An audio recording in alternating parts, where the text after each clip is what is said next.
Galit na galit si Penelope na malaman niyang pinamana ng kanyang ama sa pangalawang asawa nito ang farm na pag-aari ng kanilang pamilya. Kaso pareho ng patay ang dalawa kaya't wala siyang choice kundi harapin ang anak ng kanyang madrasta na si Miguel na walang ginawa kundi inisin siya at galitin. Inis na inis tuloy siya rito pero dahil sa gusto niyang mabawi ang ganang kanya, siya pa nakiusap dito na magpakasal sila. Pero paano ba siya tatagal sa pakikisama rito kung makita pa lamang niya ang pagmumukha nito mula sa malayo, kumukulo na ang dugo niya. Narito ang ating unang kabanata. Kumuha ng soda and can sa Penelope sa refrigerator habang hinihintay maluto sa microwave ang butter-flavored popcorn na isinalang niya. Pagkatapos nilapag niya sa mesa ang soda at sumaglit siya sa living room. Sinalang niya sa VCD player ang pelikulang Casablanca. Pabalik sana siya sa kusina para kunin ng popcorn at soda nang magring ang telepono. Hello? Can I speak with Miss Penelope Dominico? Speaking. You have an overseas call from the Philippines, ma'am. Di niya na tinanong sa operator kung kanino galing ang overseas call na yon. Isa lang kasi ang madalas mag-overseas call sa kanya. Okay, I'll take it. Saglit lang at nakakonekta na siya sa kanyang tiya Cynthia, pinsan ng kanyang ama. Sa lahat ng kanilang mga kamag-anak, ito rin ang pinakamalapit sa kanya. Hello, Penelope? Tita Cynthia, kamusta na po kayo dyan? 4 na taon siyang naninirahan ng solo sa California at nagtatrabaho bilang communications research assistant sa isang computer company. Masasabing maganda ang estado niya roon dahil bukod sa nakapagpundar siya ng sariling bahay sa isa sa mga pinakamahal na lugar sa Los Angeles, patuloy gumaganda ang kanyang career. Sa 1 taon, magre-retire ang isa sa mga heads ng communication research team and if things will go well, malamang siya ipapalit sa nasabing posisyon dahil hanga naman sa kanyang kakayahan sa kanyang mga superiors. That she considered a success. Considering na 24 pa lamang siya and not to mention the racial discrimination na palasak sa Amerika. Kadalasan kahit qualified ang isang empleyado kung iba ang lahi, halimbawa itim o Pilipinong tulad niya, nilalagay pa rin sa pwesto puti. Ben, kailan mong umuwi rito? Ano? Nagpapatawa ba kayo, tita? Hindi ako basta pwedeng umuwi dyan. May trabaho ko rito at saka bakit naman po ako uuwi? Napansin niya di agad to nakasagot. Pagkatapos narinig niya mahinang pagsinghot-singhot nito. Tita Cynthia, bakit po kayo umiiyak? Kinakabahan niyang tanong. Penelope, patay na ang daddy mo. Ho? Dahil sa narinig, nabitawan niyang receiver ng telepono at nanghihinang napaupo siya sa sahig. Di nagtagal nagdilim ang paningin niya at tuloy na siyang nawala ng malay. Nanginginig ang kanyang buong katawan habang papalapit sa 2 kabaong na nasa malaking sala ng kanilang bahay. Dahil huling damay na iyon ng kanyang ama, napakaraming tao ang dumalo upang makiramay sa kanilang pamilya. Penelope, iha. Sinalubong siya ng yakap ng kanyang tiyahin pati na rin ng 2 anak nito. Bagaman yakap ng mga kamag-anakan, hindi niya inaalis ang tingin sa 2 kabaong na napapatungan ng maraming bulaklak. Naran din ang malalaking frame pictures ng kanyang ama at ni Anleta, ang pangalawang asawa nito. Nalaman niya na matay ang 2 sa isang car accident nang papunta ang mga to sa isang party. Sa harap na maraming tao, hindi niya napigilan ang sariling mapahagulhol. Daddy, daddy ko. Tila maging ang mga naroon ay hindi napigilang mapaiyak ng tila na makita niya na halos mawala sa sarili na sobrang pagdadalamhati sa harap ng bangkay ng kanyang ama. Daddy, nandito na po ako.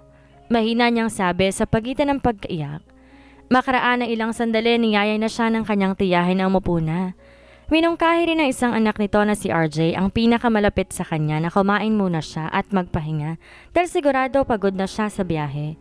Ngunit tumanggi siya at sa halip hiniling niya na iwan na muna siya nito na mag-isa. Ayaw na muna niya may makausap na kahit sino kahit ang mga kaibigan ng kanyang ama, ilang kamag-anak at maging ang mga partidos at kaibigan ng kanyang tita Aleta. At dahil sa nakitang estado niya, hindi rin nagawa ng mga itong lapitan na siya. Habang minamasdan ng larawan ng ama, hindi niya napigil ang sarili na muli nang mapaiyak habang unti-unti bumabalik sa kanyang alaala ang mga nakaraan. Penelope, hindi ka aalis. Tinigil niya ang pag-iempake at binalingan ng ama. I told you this before, Dad. It's her on me. Now that you have chosen her, it only means that you love her more. Bakit kailangan mo pa akong papiliin, anak? Don't make this hard for me. Pareho ko kayong mahal ng tita Aleta mo. Hindi dapat ganon, Daddy. Dapat may mas mahal mo ko. Ako ang kadugo mo, hindi ba? Kaya wala akong tutor na learned about tita Aleta, but now that you're actually marrying her, I can't believe it, Dad. Hindi man lang pa pumasok ni minsan sa isip ninyo na baka mas interesado lang siya sa pera ninyo kesa sa inyo? Mabuti siyang babae, Penelope. Hindi siya sa pera ko interesado at mahal niya ako. In that case, tumayo siya at nalagay sa maleta ang natitirang gamit na nakakalat sa kama. Magsama kayong dalawa. And don't try to go after me. Dahil babalik lang ako sa poder ninyo kung wala na si Tita Aleta. Matigas niyang sabi. Matagal siyang tinitigan ng ama bago to nagsalita. Sige, umalis ka kung yan ang gusto mo. Malaki ka na at alam mo ang ginagawa mo. Alam ko rin naman na talagang hindi ka papipigil. Pagkatapos sumingat to na malalim. Pero sana anak magbagong isip mo. Kung kailan mo gustong bumalik nandito lang ako. Hinihintay ka kasama ng Tita Aleta mo. Tinignan niya to sa huling pagkakataon bago na dinampot ang kanyang mga bagahe at lumabas ng silid. That was the last time she saw her father. 20 anyos lang siya noon at kagagadod lang sa kolehiyo. Pero dahil na rin may sariling pera sa bangko at pabalik-balik sa ibang bansa, naging madali sa kanya ang pumunta sa Amerika at doon mamuhay na mag-isa. Once in a while, nakikibalita siya sa kanyang tita Cynthia. Ayon dito, madalas din daw magtanong ang daddy niya tungkol sa kanya.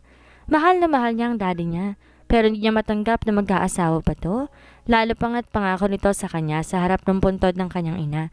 Di na to mag-aasawa pang muli. Pero biglang naglaho ang pangakong yon na makilala nito si Aleta San Diego na isa namang byuda. Close to 1 year after the two have met, nagplano magpakasal ang dalawa. Dahilan para umalis siya sa poder ng ama. Nasa isip niya kasi kung companionship lang gusto ng ama, pwede naman magsama to at si Aleta kahit di kasal. So bakit kailangan pa tong pakasalan ng daddy niya? Di naman sa pagsusuwapang pero natatakot din siya para sa ama na baka mahututan lang. Tulad ng nangyari sa ama na isa niyang kaklase noon sa high school. Nang wala ng perang mahutot ang pangalawang asawa nito, iniwan na lang to at sukat. At least kung di kasal si Aleta at ang daddy niya, pwede lang magluho ang una. Pero wala tong karapatan pakialaman ng mga ari-arian ng daddy niya. But her father was firm in his decision to marry her na siyang kinagalit niya rito ng sobra. Lalo pa nga siya naghinanakit sa ama nang di man lang siya tinangkang pigilan nito na mabalitaan itong pupunta siya na ibang bansa para doon na manirahan at magtrabaho. Pakiramdam niya talagang ipinagpalit na siya nito sa pangalawang asawa. Pero ngayong kaharap niya ang bangkay ng daddy niya, galit sa sarili at pagsisisi ang nararamdaman niya dahil hindi man lamang niya na ipakitang napatawad niya na ito. Ang nangyari kasi she was waiting for him to be the one to have the initiative na makipagbati. Now she felt na dapat binaba niya ang pride niya at siyang una nakipag-ayos dito. Kahit man lang sana sa telepono ay nagkausap sila na maayos bago to nawala sa mundo. Daddy, I'm sorry. Mahinang sabi niya at mga salitang paulit-ulit na niya sasambitin at sa huli na maririnig pa ang ama. Hindi ko po sinasadya. Penelope, may gusto sana ako ipakilala sa'yo. Naputo lang pagdalamhati niya at nilingon ang kanyang tiyahin. May kasama tong isang maganda at matabang batang babae na sa tansya niya ay wala pang 4 na taong gulang. Ito si Karen, kapatid mo siya? What? Gulat niyang tanong. Di ko pinagtapat sa'yo tungkol sa kanya dahil na rin sa pakiusap ng daddy mo. Baka raw lalo ka nang magalit sa kanya, sa kanila ni Aleta. Pero ngayon dahil nandito ka rin naman sa tingin ko dapat lang na magkakilala na kayo nitong kapatid mo. Tinignan niya to na bahagyang nakatago sa likuran ng kanyang tita Cynthia habang nakatingin sa kanya. Halatang natatakot at nahihiya sa kanya. Sige Karen, kiss your ate Penelope. Daan-daan tang lumapit sa kanya at ginawaran siya ng halik sa pisngi. Ate Penelope?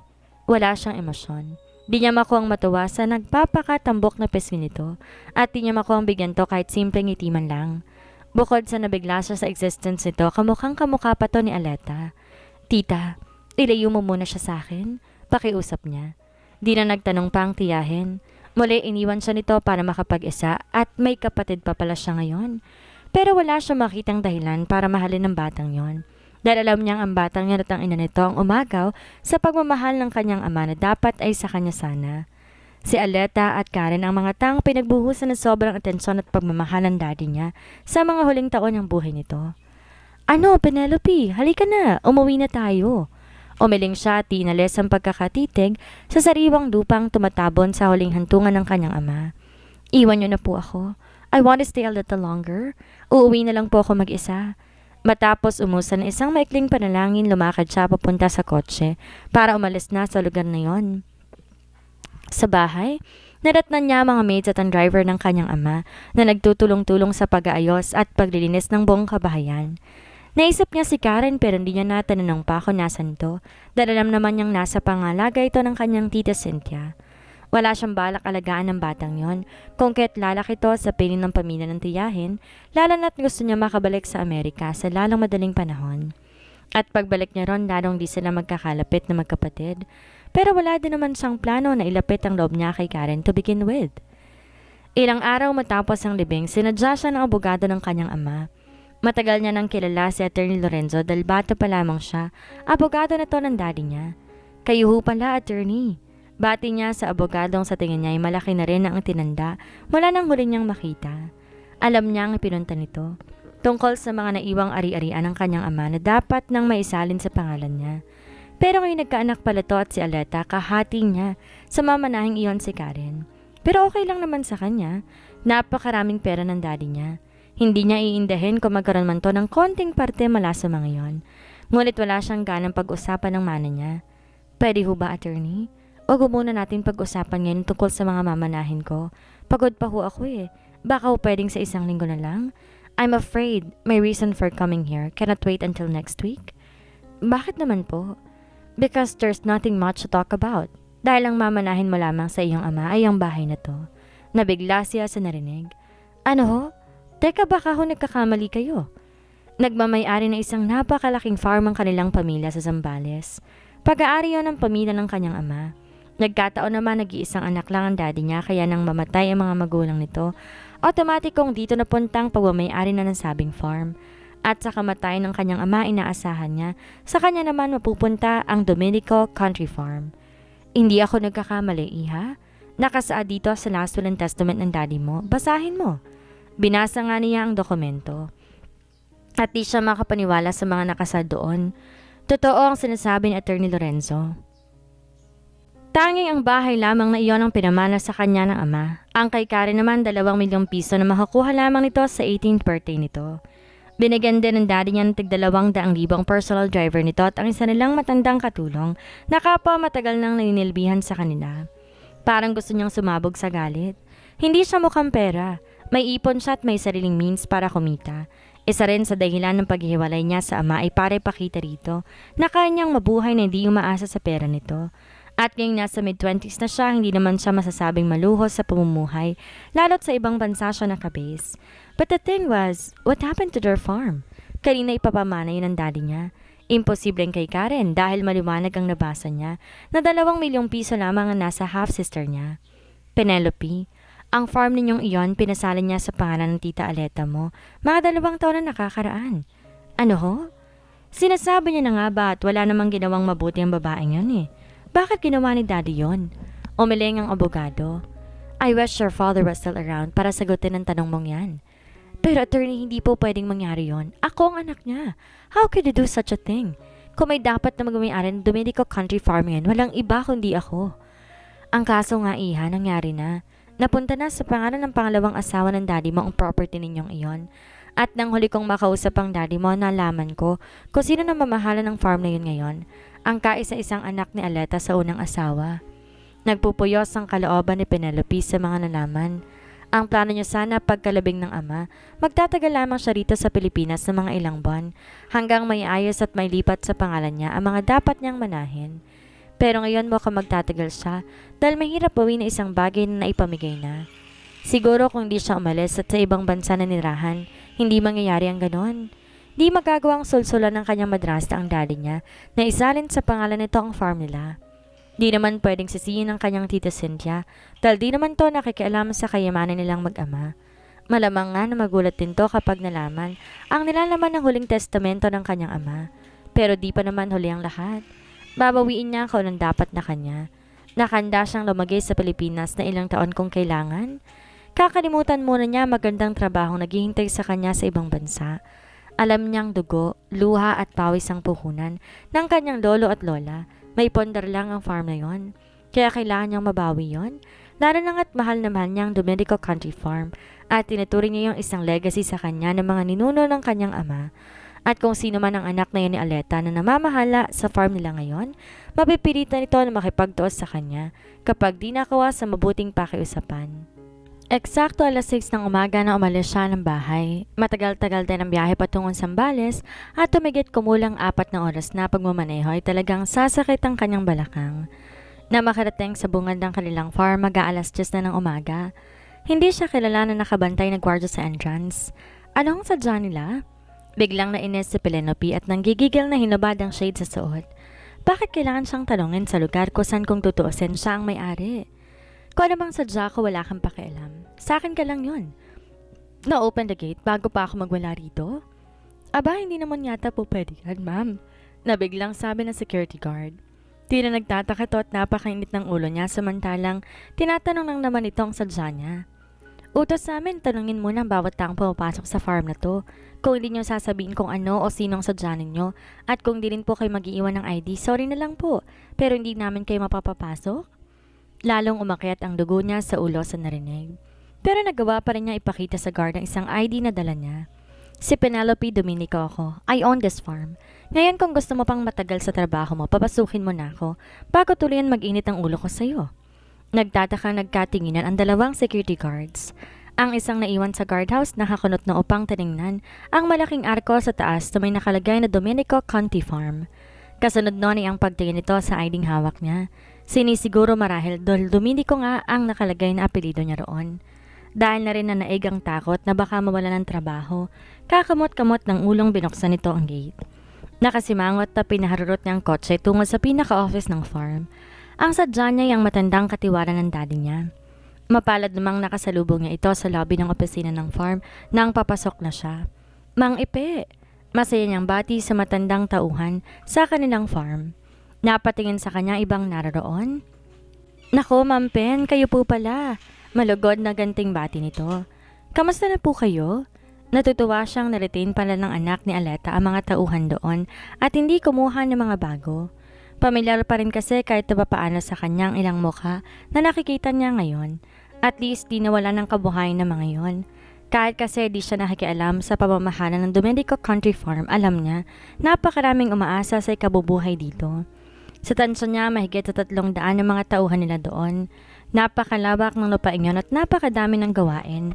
May piggery, may poultry, may cutlery at may vegetable farm. Pasensya na po at di na namin nagawang makapunta sa buro lang iyong ama. Ang nagawa lang po namin ipagdasal siya rito at magpadala na lang ng bulaklak. Pero mabuti naman po at nadalaw kayo. Naiintindihan ko po. Pagkaway nilapit na ng kaunti ang bibig sa tenga ng matanda.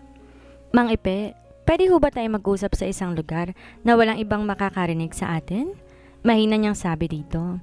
Nagpunta sila sa isang silid ng opisina. Magalang na pinapaalis ng matanda ang 2 tauhan na naroroon at inutusan ng mga to na magkape muna. Mang Ipe, may gusto po sana ako itanong sa inyo. Nagulat po kasi ako sa nalaman kong 2 taon na palang iba ang namamahala dito. Ang balita ko po, anak ng pangalawang asawa ng daddy ko ang nagmamanage ngayon dito. Totoo po yan, ma'am. Si Sir Miguel na nga po ang namamahala rito. Pero bakit po nagkaganon? Ang nangyari po yata, pinakausapan ng daddy niyo sa Sir Miguel na siyang mamamahala dito. Medyo matanda na rin kasi ang iyong ama at di niya na makaya ang pagmamanage dito. Pero Mang Ipe, hindi lang yun ang nangyari. Alam po ba ninyo na hindi lang ang pamamahala sa farm na ito ang binibigay ni daddy sa Miguel na yon? Una, pinasali ni daddy sa pangalan ni Tita Aleta ang Dominico Country Farm. At kung sa pangalan ni Tita Aleta nakalagay ang pagmamayari nito, automatikong mapupunta ng karapatan ng pagmamayari sa Miguel na yon. Ngayong patay na si Daddy at Tita Aleta. And that leaves me with nothing. Pero alam niyo naman po siguro na walang ibang dapat magmayari nito maliban sa akin, di po ba? Ako ang anak eh. Di agad nakakibo ang matanda nang marinig ang kasalanan ng problema niya. Sa tingin ko po'y dapat na si Sir Miguel ang kausapin ninyo tungkol dyan. Kaya nga po ako nandito ngayon para magkausap kami. Baka sakaling makuha siya sa maayos na pakiusapan. Saan ko ho ba siya po pwedeng matagpuan? Sa bahay po ninyo. Natigilan siya. May malaking bahay sila sa dulo ng farm. Parang ancestral house dahil doon lumaki ang kanyang ama. Maganda ang bahay na yon. Antigo ang mga gamit at may 8 silid. Diyan madalas niyang pagbakasyonan kasama ng kanyang mga kaibigan dati bago siya nanirahan sa Amerika. Pati ang bahay na yon siguradong napakailaman na ng anak na yon ni Aleta. Sa kabila ng galit, pinilit pa rin niyang magpakahinahon habang nagmamaneho patungo sa bahay. Mahirap pagtapang-tapangan, baka magmatigas si Miguel at di pumayag sa hihilingin niya na mabawi ang farm nila. dahil nasa loob na ng farm mula ng gate ang bahay nilang yon. Nakita niya agad sa malaking hardin sa harap ang mataba nilang katulong na si Aling Tina na nagdidilig ng mga halaman. Na makita siya nito at mapagsino, tuwang-tuwa itong sumalubong sa kanya. "Naku, Ma'am Penelope, ang ganda-ganda ninyo. Tingin ko'y lalo pa kayong pumuti." Sabi nito na hindi napigilan yakapin siya. Matapos silang magkamustahan, sumeryoso siya. "Aling Tina, gusto ko lang ho sana makausap si Miguel. Nandyan ho ba siya?" "Naku, wala rito. May pinuntahan sa kabayanan sa isang kaibigan. Pero kanina pa siya umalis, pabalik na rin siguro yon. Dito raw siya manananghalian eh. Halika muna sa loob at na makapagpahinga ka." Nang makapasok sa loob ng bahay, ginala niya ang paningin sa paligid. Walang naiba sa ayos ng bahay. Nasa maaliwala sa sala pa rin ang life-size portrait ng mga magulang ng kanyang ama. Nakadisplay pa rin sa ibabaw ng piano ang mga larawan nilang mag-anak. Ang larawan ng kanyang ama nang binata pa ito, ganon din ang larawan ng kanyang ina nung debut nito. Naroon din ang larawan ng kanyang mga magulang sa kasal ng mga to at ang solo picture niya nung 19 anyos pa lamang siya at nagbabakasyon sa Paris. Lihim siyang napangiti sa nakita. At least ginagalang pa rin naman pala ng Miguel na yon ang mga taong tunay na nagmamay-ari ng bahay na yon. Alam niya pinaghahanda siya ni Aling Tina ng merienda pero wala siyang ganang kumain. Minabuti niyang umakyat muna para tingnan kung wala ring naiba sa ayos ng mga silid sa itaas. Isa-isa niyang pinasok ang mga kwarto. Walang naiba sa 7 unang kwarto. Bubuksan na sana niya ikawalo at tulong silid nang may marinig siyang nagsalita mula sa kanyang likuran. "Don't worry, walang nawalang gamit dyan." Lumingon siya sa likuran upang makita ang nagmamay-ari ng boses. "Nadagdagan lang ng konting gamit ang silid na yan. Gamit ko." "You're Miguel?" Tumango ito. "Yes, I am." Actually, she expected to see someone older dahil sa pagkakaalam niya. Matanda na ilang taon si Aleta sa daddy niya. Kaya't natural na may edad na rin ang anak nito. Pero sa tansya niya ay nasa late 20s or early 30s pa lamang ito. And she also did not anticipate the fact that Alexa's son could be this handsome. Bumagay pa sa semi-tan complexion nito ang brownish na mga mata. Nawala sa loob niya ang pagiging Spanish mestiza na namayapang madrasta kung kaya hindi niya naisip na maaring ganon kagandang lalaki ang anak nito. "You don't look familiar. Hindi yata kita nakita ng burol ng daddy ko at ng mommy mo." Kung tutuusin, hindi na nga siya dapat magtaka. Bukod kasi sa sobrang dami ng tao, nung huling lamay at libing ng kanilang mga magulang, she was too preoccupied with her own thoughts. Kaya hindi niya pansin ang ibang tao. "But I saw you. Hindi lang tayo nagkaroon ng pagkakatong magkakilala," paliwanag ni Miguel. "I'm sure pagod ka sa biyahe. Dito ka na mag-lunch." Paanyaya nito sa kanya. It felt weird na siya pang inanyayahan na doon mag-lunch, samantalang siya naman ang may-ari ng bahay na yon. Pero hindi muna siya kumibo at sumunod na lamang dito nang lumakad ito papunta sa komedor. Kasalukuyan siniserve ang pagkain ni Aling Tina at ng isa pang maid na magsimula siyang magsalita. "Hindi na ako magpapaligoy-ligoy pa. Importante ang dahilan ng pagpunta ko rito. Alam kong darating ka. At sa maniwala ka at sa hindi, hinihintay ko ang pagdating mong to." Kalmanteng sagot ni Miguel. Tila nakahalata naman si Aling Tina na may seryosong bagay silang dapat na pag-usapan kung kaya't sinanyasan nito ang mas batang katulong na binilisan ng pagsisilbi. Pagkatapos sabay na umalis sa mga to at iniwan sila. Kinuwento niya rito na nakasulat sa huling testamento ng kanyang ama. "Kahit naman siguro ikaw ang lumagay sa kalagayan ko, mabibigla ka at gagawin mo lahat para mabawi ko nung dapat na sayo. So ngayon, anong gusto mong mangyari?" Diretsahang tanong nito sa kanya. "Gusto kong mabawi ang Dominico Country Farm. Sa iyong ina nakapangalan ang farm na ito. Kung kaya't sa pagkamatay niya wala nang ibang otomatikong magmamay-ari nito kundi ikaw. Kaya nakikiusap ako sa iyo, ibalik mo na to sa akin. Hindi ka naman mukhang mapagsamantalang tao at alam kong naiintindihan mo ang kalagayan ko. At kung inaakala mong pera lang dahilan kaya ako ginagawa to, nagkakamali ka. Gusto kong mabawi ang farm na to dahil pundar to ng mga ninuno ko. Kaya't natural lang na mahalaga sa akin." Matagal siyang tinitigan ni Miguel. Tila pinagninilay-nilay nito ang sinabi niya. Pagkaway umiling ito. "Alam mo, Penelope, gusto kitang pagbigyan sa hinihiling mo but I am afraid I cannot do it." "Bakit?" Inaasahan niyang sa una ay tatanggi ito. "Hindi pa ako nakandang sabihin sa iyo ngayon ang dahilan. Huwag mo na akong bitinin. Sabihin mo sa akin ngayon ang dapat kong malaman. Gaya nga ng sinabi ko, hindi pa ako handa. And I think hindi ka pa rin handang marinig iyon. Look, I don't have much time. Dapat na akong makabalik sa States sa lalong madaling panahon. Sabihin mo sa akin ngayon kung may dapat ba akong malaman? Ngunit muli ay umiling ito. I'm sorry. Sa tingin ko, hindi ka pa talaga handang marinig ang mga dapat mong marinig. Hindi na siya nakapagtimpi at inis siyang tumayo. Huwag mo nang paikutin pa ang ulo ko. Ang sabihin mo, nagka-interes ka rin sa farm na to. Mukha kang pera kaya hindi mo magawa na ibalik ang bagay na dapat ay sa akin. Bahagya lamang itong nagulat, ngunit hindi man lang to natinag sa pagkakaupo. At sino kaya ang mas mukhang pera sa ating dalawa? Kung tutuusin, dapat nagluluksa ka sa pagkamatay ng ama mo. Pero tingnan mo kung anong ginagawa mo. 2 linggo pa lamang silang naililibing. Eto ka't nakikipagbangayan sa akin dahil sa mana? Para siyang sinampal sa narinig. Di siya agad nakakibo. Mapipilitan akong idemanda ka kapag nagmatigas ka, Miguel. Kung gugustuhin ko, may habol ako. Ngumiti ito ng sarkastiko. E di magdemanda ka. Sinong tinakot mo? Ang kapal mo rin. I can't believe I have you for a stepbrother. Okay lang. Hindi ko naman pinili na maging stepsister ka eh. Mayabang na tugon nito. Padabog na inagis niya ang table napkin sa gitna ng mesa. Sige, have it your way.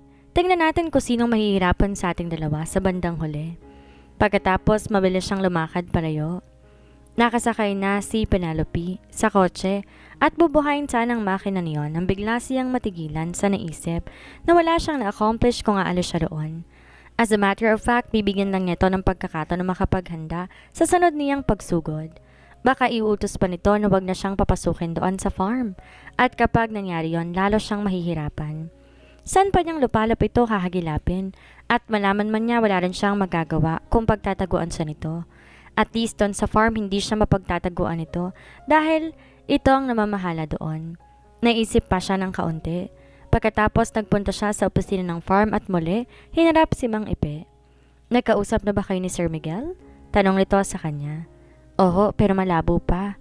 Ayaw na muna niyang i-elaborate ang pag-uusap nila. Pwede ko bang makitawag? Long distance lang ako sa Maynila. Nakatatlong ring muna sa kabilang linya. Nabosesan niya agad kung sino nakasagot sa kanya. Hello, RJ. O Ate Pen, kamusta ka na? Nag-aaral ang tanong ng second cousin niya na mas bata sa kanya ng 3 taon at kasalukuy nasa 8 taon sa kolehiyo. I'm fine. Ang mommy mo? Ang tinutukoy niya ay ang kanyang tita Cynthia. Wala. Umalis. Ganun ba? O sige. Sa'yo na lang ako hingi ng favor. Ipinakiusap niya sa pinsan na tumawag sa bahay nila at iutos sa driver ng daddy niya na dalhin doon sa Zambales ang lahat ng gamit niya. Nakaimpake pa rin naman ang mga gamit niya mula nang dumating siya galing sa Amerika kung kaya't wala nang kailangan iayos pa. Kinuwento na rin niya sa pinsan ng dahilan kaya niya pinapagawa ayon. Hanggang ngayon, Ate Pen, napaka-strong-willed mo pa rin. Dapat lang, dahil hindi biro-biro ang gusto kong bawiin. Ikaw nang bahala, RJ ha? Sana mamayang gabi nandito na yung mga gamit ko. Ikaw na rin bahala magpaliwanag sa mommy mo at saka hindi niya alam kung dapat pa niyang ituloy ang bigla niyang naisip sabihin. Pero napagpasyahan niyang ituloy na rin at di naman sabihin sa kanyang pinsan na wala talaga siyang pakialam sa half-sister niya. Kayo na muna ang bahala kay Karen ha? Hindi ko lang talaga siya maintindi ngayon. Marami pa akong dapat na unang asikasuhin. Bumalik siya sa bahay pagkatapos. Wala na roon si Miguel. Ayon kay Aling Tina, umalis daw ulit. Sinamantala niya ang pagkakataon at nagpahain ulit. Gutom na kasi siya dahil hindi niya na nagawang mag-lunch kanina. Kung tutuusin po pwedeng ang master's bedroom ang gamitin niya sa paglagi niya roon. Pero naisip niyang sobrang laki nun kaya ang pinaayos na lang niya ay ang kwartong madalas niyang gamitin doon kapag nagbabakasyon siya. Mag-aalas 6 ng gabi nang dumating na ang mga bagahe niya. Sinabihan niya ang driver ng kanyang ama na wag na munang bumalik sa Maynila at doon na lang magpalipas ng gabi. Then she spent the next 2 hours unpacking her things. Maya-maya ay tinawag siya ni Aling Tina dahil nakahanda ng hapunan. Di na siya nagtagal pa. Gusto na rin niyang magkain para makapagpahinga na. Nasa kalagitnaan siya ng paghahapunan nang dumating si Miguel. Akala ko aalis ka. Tiningnan niya to diretso sa mga mata. Nagbagong isip ko. Malamig niyang sagot. Naupo ito sa tapat niya na agad namang hinayan ng plato ni Aling Tina. Bakit? Natatakot ka ba na baka pagtaguan kita at hindi mo na ako mahagilap? Natigilan siya sa katotohanang sinabi nito. Oo, dahil yung tipo mo ang gumagawa ng ganun. Inis niyang sagot dito. Matagal siyang tinitigan ito. Pagkatapos ngumiti ito at tinawag si Aling Tina. Iligpit niyo ho itong plato ko dahil kumain na ako sa labas. Isa pa baka hindi makakain ang bisita natin kapag sinabayan ko. Hindi ako bisita. Dito? Ako ang may-ari ng bahay na ito. Mariin niyang sabi. Tumayo ito at parang walang narinig sa sinabi niya. Magpapahinga na ako. If you really insist na marinig ang mga dapat mong marinig, fine. Darating dito bukas ang abogado ng mama ko. I hope wala kang lakad. Pagkatapos na magsalita, lumakad na ito palayo. Naiwan siyang nag-iisip sa dining room. Dumating ang kinabukasan, ang abogadong sinasabi nito, si Attorney Sevilla. Sa study room nila napagpa siya na mag-usap. Nilabas agad ng abogado ang last will and testament ni Aleta at ibinigay kay Miguel na hindi man lamang sumulyap doon. Indikasyon lang na alam nito ang nilalaman ng testamentong iyon. Agad din na pinasa nito yon sa kanya. Laking gulat niya na magsimula siyang magbasa dahil napakaraming ipinamana ni Aleta rito. 2 bahay sa mga naglalakihan at sikat na subdivision sa Maynila, real estate business, mga lupain sa iba't ibang bahagi ng Pilipinas, isang palaisdaan, isang private resort sa Iloilo at ilang milyong perang piso sa bangko. May pamana rin kay Karen na pera at mga ari-arian. Napahinto siya sandali sa pagbabasa. Hindi niya kasi akalain mayaman pala si Aleta. Kung tutuusin, mas marami pa itong ari-arian kaysa daddy niya. Mas mayaman sa madaling salita. Kung ganoon, ba't kailangan pa agawin itong property na dapat naman ay sa kanya? Ganon din ba ito kaganit sa pera? Napakarami mo naman palang mana, Miguel. It won't hurt kung ibibigay mo sa akin ang gusto kong bawiin. Tiningnan lamang siya nito. Hindi ito nagsalita. Pinagpatuloy niya ang pagbabasa at biglay nanlaki ang mata niya dahil sa nakalagay sa huling bahagi ng testamento. Anong ibig sabihin nito? Umiling ito. Halatang expected nito na mabibigla na siya. Ganito kasi ang nakalagay sa last will and testament ng ina nito. May kinalaman naman sa ari-ari ang sinalin sa pangalan ko ang aking pangalawang asawa ni si Enrico Domenico, ang Domenico Country Farm. Sinasalin ko to sa pangalan ng kanyang anak na si Penelope Domenico sa kondisyong pakakasalan niya ang aking anak na si Miguel San Diego. At kailan umabot ng maski man lamang 2 taon ang kanilang pagsasama? Nakasaad din sa testamento na kung sakaling may asawa na ang sino man sa kanila sa panahon ng kamatayan ni Alena, mawawalan ng bisang kondisyong iyon at makukuha niya ang kanyang mana ng walang tanong-tanong. At kung sakali naman di na siya maghabol pa automatiko, mapupunta sa pangalan ni Miguel ang Domenico Country Farm pagkaraan ng 5 taon. At na kay Miguel na ang pagpapasya kung gusto pa nitong ibalik sa kanya ang pag-aaring ng mga Domenico. Is this a joke? Anong kalokohan tong pumasok sa isipan ng nanay mo? Parang di makapaniwalang tanong niya. Di ko rin alam. Maging ako'y nabigla na mabasa ko yan. Attorney Sevilla, wala na ubang ibang paraan para mabalik sa akin ang farm namin nang walang masyadong kondisyon? Ngayon naiintindihan niya na ito na hindi nito pa pwedeng ibigay ng basta-basta ang gusto niyang bawiin. Umiling ang abogado sa tanong niya. Maliwanag ang nabasa mo, Miss Domenico. Kailangan muna kayong makasal. Nagkamot siya ng ulo. Hindi ba naman masagwa yun, attorney? Step siblings kami tas magpapakasal kami? Eh hindi naman kayo magkadugo eh. Ano na lang ba ang sasabihin ng ibang tao? Nakakahiya. At saka ayokong kondisyon to, malabo. Hindi pwede. Oo nga naman, attorney. Malabo tong kondisyong to. Tinanong niyo ba si mama kung bakit ito ang ginawa niyang kondisyon para mabawin nitong si Penelope ang mana niya? Oo, pero ngumiti lang siya. Ako ang maiipit ito pag nagkataon eh. Paano ka naman pakakasalan tong si Penelope? Eh hindi naman kami magkakilala. Baka naman may ibang paraan pa para makuha ang mana niya, attorney. Kahit ano, wag lang tong kondisyong to. Nainis siya sa narinig. Parang pinapalabas nito na ito pang agrabyado kapag nagkataon na baka hindi maganda ang background niya kahit natatakot ito na pakasalan siya. Miguel, wag kang mag-alala. Dahil kung ayaw mo akong pakasalan, di hamak na mas lalong ayoko makasal sa'yo, no? Buti naman. Dahil tingin ko hindi tayo bagay in more than ways than one. Mayabang nabalik nito sa kanya. Di na lang niya to pinansin sa halip, hinarap na lang nitong muli ang abogado. Attorney, hindi pwedeng tong kondisyon na to. Nagkibit balikat ang kaharap. Abay, wala tayong magagawa. May choice ka pa rin naman. Pwede kang wag nang maghabol at tulad ng nabasa mo, automatikong mapupunta kay Miguel ang farm pagkaraan ng 5 taon. At si Miguel nang bahalang magpasya kung gusto pa niyang ibalik ta sa'yo. 5 taon? Napakatagal naman nun.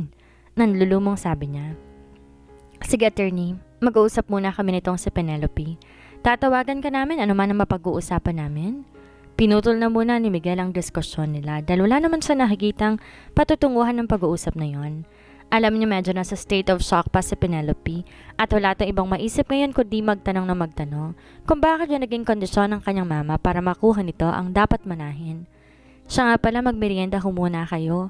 May pinahanda ho akong pagkain. Sinamahan niya si Attorney Sevilla na magmerienda. Pagkatapos inihatid nila to ni Penelope hanggang sa kotse nito. Siya, aalis na ako. Sana'y magkaayos kayo. Ang maipapayo ko lang, Miss Dominico, piliin mo na lang magpakasal kay Miguel. At least yun, 2 taon nang bubunuin mo at may babalik na sa iyong farm ninyo. Ikaw naman, Miguel, tulungan mo na lang si Miss Dominico maibalik sa kanya ang mana niya. Pumayag kang pakasal sa kanya. Total mo kang bagay naman kayo eh. Walang pangingiming, sabi pa na matandang abogado bago pinaandar ang sasakyan. Napatingin siya kay Penelope na tila gustong dagukan ng abogado dahil sa komento nito tungkol sa kanilang dalawa. Pinasya ni Penelope na mag-isip-isip muna. Alam kayo ng daddy niyang ginawang yun ni Aleta? Siguro hindi. Dahil sigurado siyang hindi siya papayagan ng ama na magpakasal sa kung sinong lalaki lang na hindi naman niya kilala. Pero bakit nga ba ginawa yun ni Aleta? Ano ang motibo nito? Gumaganti ba ito sa kanya dahil alam nito tutol siya sa pagpapakasal dito ng daddy niya? Ines sa tinakloban niya ng una ng mukha. Anong gagawin niya? Sana pala nagpakasal muna siya sa kahit sinong kaibigang lalaki sa California. Nakasaad nga kasi sa testamento na walang bisa ang kondisyon ni Aleta kung nagkataong may asawang sino man sa kanila ni Miguel. That way, makukuha niyang madali ang gusto niyang mabawi at pagbalik niya sa California, ide-divorce niya ang kung sino mang kaibigang lalaki na kinutsaba para pakasalan niya. Ang kaso nga, wala ni sa hinagap niya na maharap siya sa sitwasyong tulad ng kinasusuungan niya ngayon. Kaya wala rin siya ni katiting na paghahanda. Pwede siyang wag maghabol and after 5 years, mapupunta dito ang Domenico Country Farm. Pwede niya sigurong pakiusapan na lang itong ibalik sa kanya ang nasabing property pagdating ng panahong yon. Kaya lang after 5 years pa yun. Napakatagal. At baka by that time magbago ng isip nito o baka may asawa na to na maaaring manulsol dito na wag nang ibalik sa kanyang farm nila. Susupangin sa pangit na salita. Pag nagkataon, kawawa naman siya. Mas mahihirapan na siya by then. At gusto niya sanang madaliin na lahat, baka balik na rin siya agad sa Amerika. May pagpatuloy ang maayos na pamumuhay niya roon. Pwede siyang maghabol sa korte at ipilang laman ng testamento ng kanyang ama, pero malamang abuti ng siyam-siyam ang proseso ng paghahabol. Napahawak siya sa ulong masakit. Sa tingin niya, she will choose the lesser evil sa sitwasyong yon. Pakakasal siya kay Miguel. Ang kaso, paano niya ito mapapapayag? I'm sorry, Penelope. I have my own life. Hindi kita pwedeng pakasalan? This was the end time na nakiusap siya ritong pakasalan siya. Sa mga unang pakiusap niya dito, hindi ito pumayag. But strong-willed as she was, she wouldn't accept no for an answer. Don't make this hard for me. Nanay mong nagbigay ng kondisyong to, dapat lang natulungan mo ko. Umiling na lamang ito. How can I help you? Mahirap ang gusto mo mangyari. Papakasal tayo even though we hardly know each other? And Penelope, bagaman mama ko ang nagbigay ng kondisyon na yan, you should know, we hardly know each other. At wala akong kinalaman dyan. At di ko talaga alam kung bakit niya ginawa yan. Siguro may liham na galit sa akin ng nanay ko kaya pati akong nananahimik dinawit niya sa kondisyon na yan para mabawi mo ang farm ninyo. But I have an idea. Bakit di na lang muna bumalik sa States, then come back after 5 years? Siya naman itong umiling. That's too long for me. Wala akong magagawa. Lalong di naman kita po pwedeng pakasalan. Halos mangyak-ngyak na siya nang sinabihin nito yon. Kung tutuusin, kaya naman talaga niyang mabawi. Pero kailangan pa siyang paghirapan ng ganito ng walang hiyang Miguel na to? Manang-mana talaga sa ina.